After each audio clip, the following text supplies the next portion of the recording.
It is high noon on June 17, 2010, and the Thursday edition of the Daily Journal is upon the streets. Mike Fry here with Caleb Benoit, and Caleb, more talk has surfaced about the possibility of Bradley-Bourbonnais Community High School merging with the three feeder schools into that district, the St. George, Bradley, and Bourbonnais districts. That talk surfaced for the first time in 2008, surfacing again. However, St. George has already kind of rejected the idea, so don't know where it's going, but there is plenty of coverage about where that issue stands at this moment. Okay, we'll check out that story in today's edition of the Daily Journal. Mike, another note in the paper today says that gas prices appear to be on the rise later this summer. Mike, this is not good news for me. Next week I'm going on vacation on another baseball park tour. I don't want to pay high price for gas.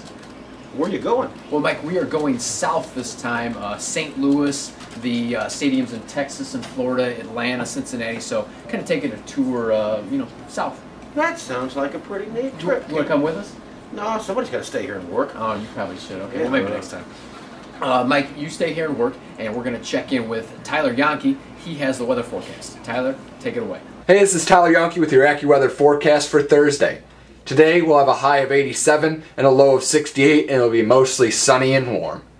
Tomorrow a high of 92 and a low of 73 with variable clouds, and it'll be breezy and hot throughout most of the day. And Saturday we'll have a high of 90 and a low of 63 with a strong thunderstorm around noon and more thunderstorms coming over the weekend. This has been Tyler Yonke. Let's kick it back to the guys in the newsroom. Mike, we are back, and unless you've been living under a rock, you know that the World Cup is going on. Mike, have you been tuning in? Have you been watching the World Cup games?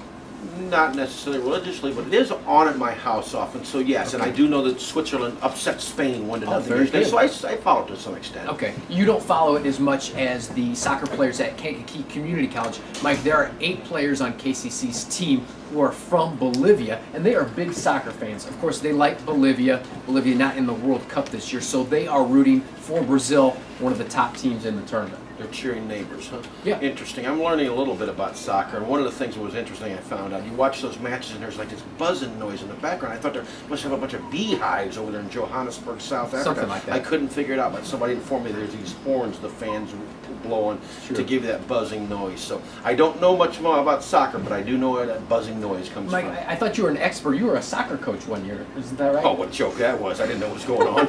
Mike, you go read all about soccer rules, and viewers can check out the story on the KCC players in today's edition of the Daily Journal. Pick it up on newsstands or subscribe by calling us at 815-937-3322. Till tomorrow, you stay classy. Good. What a joke that was. Somebody wants to see an equalizer. There you go. You got Greece and Nigeria going at it. It's Stephen A. Smith. I know. I can't. That is Stephen A. Smith. What is he doing on The View?